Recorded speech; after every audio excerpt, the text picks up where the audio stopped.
Hey everyone, welcome back to Jake Teaches History. Today's topic is Native Americans and APUSH. So we'll be talking about Native Americans from Unit 1 to Unit 9. So for Unit 1, the first thing we need to know is that Native Americans developed diverse and complex societies in the pre-Columbian era. So they developed their societies based on where they were located, based on their geography. So, for example, the Pueblo tribes in the Southwest, they would create cliff dwellings, they would make Pueblo houses, they would farm maize, and this was all because they lived in a desert. The Ute in the Great Plains, they were hunter-gatherers because it was a wide open, flat piece of land, and there were millions of buffalo roaming. So they could easily ride around and hunt buffalo and live that way. So when Europeans arrived, they spread diseases to Native Americans, and millions of natives died in the Great Dying. So this is a demographic shift for Native Americans from being millions in number to thousands in number. So another thing that happened was the encomienda system, and this basically forced lots of Native people into coerced labor onto different Spanish plantations. And Native people actually resisted the encomienda system by running away into maroon communities. The casta system was another part of Spanish society, and it integrated Native people.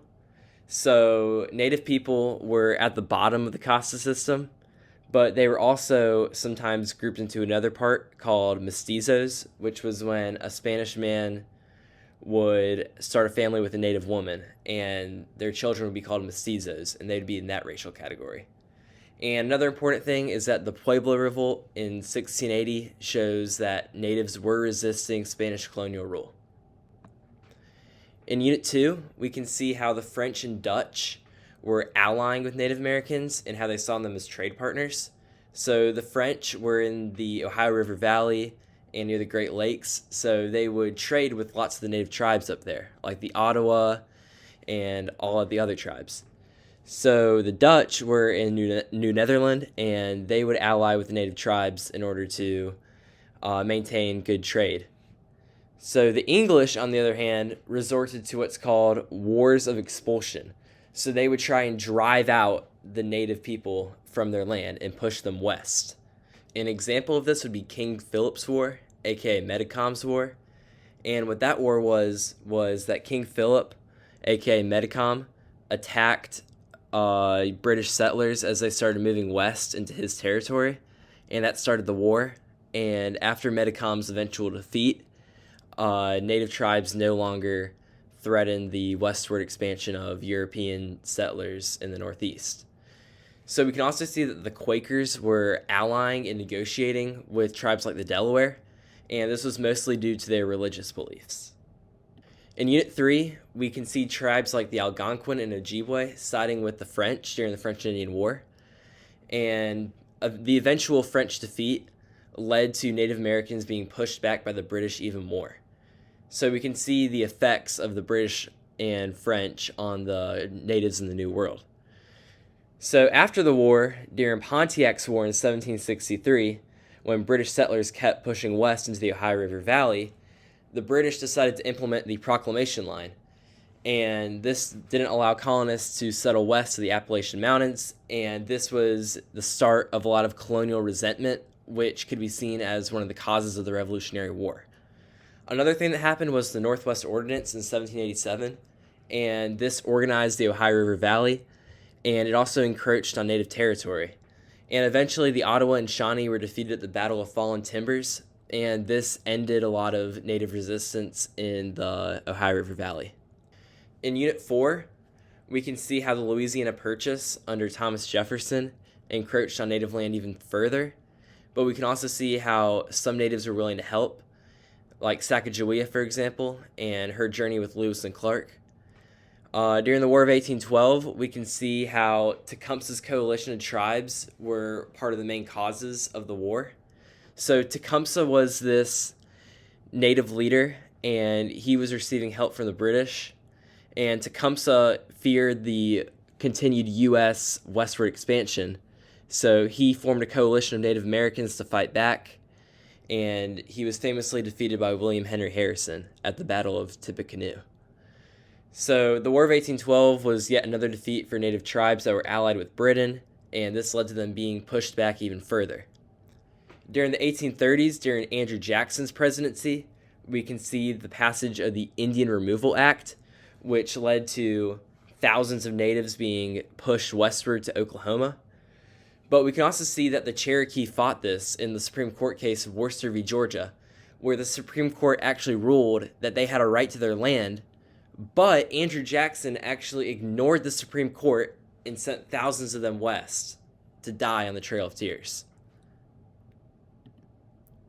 So in Unit 5, we can see how events like the California Gold Rush and Mexican-American War led to increasingly more white settlers encroaching on native land, and how the Oregon Trail would bring them out west. So natives would actually resist this continued westward movement by attacking these white settlers. Unit 6 is a big unit for Native Americans. This is where we see the continued westward expansion into the Great Plains and Rocky Mountains. So the ranching, mining, and railroad industries brought even more settlers out into the Great Plains. So the U.S. Army actually massacred hundreds of native tribes.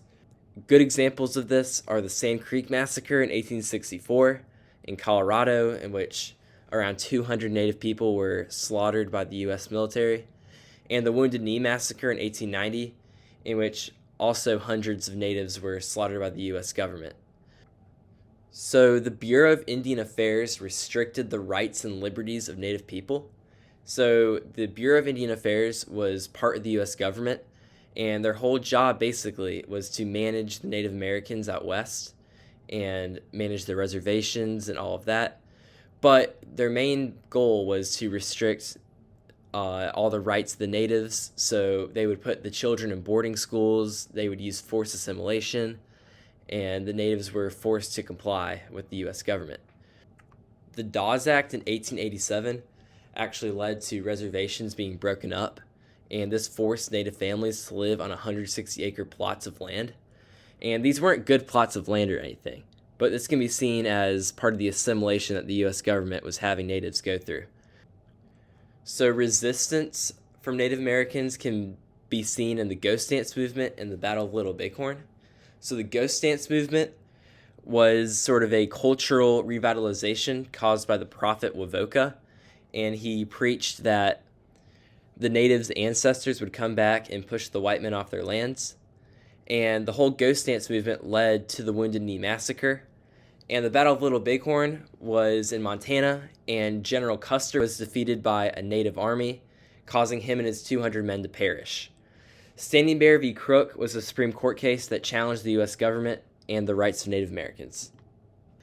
In Unit 7, the Indian Citizenship Act was passed in 1924, which gave citizenship to all Native Americans. And also during World War II, the Navajo Code Talkers helped the U.S. conceal important information from the German army. So this was actually really cool, because the Germans didn't have any idea what the Navajo language was, because it was a native language in the middle of Arizona. So they had no idea what the Navajo Code Talkers were talking about. In Unit 8, we can see the Native American Civil Rights Movement. So this was from 1968 to 1978, and it was supported by the American Indian Movement, founded in 1968. And they organized large-scale protests, one example being the Alcatraz Island occupation, which is on the thumbnail of this video. And what happened here was that native people occupied Alcatraz for 19 months as a show of resistance against the U.S. government. And these actions led to even more laws being passed that protected the rights of Native Americans. It's kind of crazy that these people didn't get full rights in our country until basically 45, 50 years ago. Finally, in Unit 9, which is 1980 to the present, we can see how Native Americans have retained their cultural identity, but they often have to fight our federal government and state governments for different rights and land protections. In conclusion, we can see how Native Americans have had a long and often difficult history in the United States, but they have endured and kept their culture alive. In the bottom right, you can see an example of Cherokee High School in North Carolina with their sign with their native language, and this shows how their culture has lived on. Thank you for listening, and have a great day.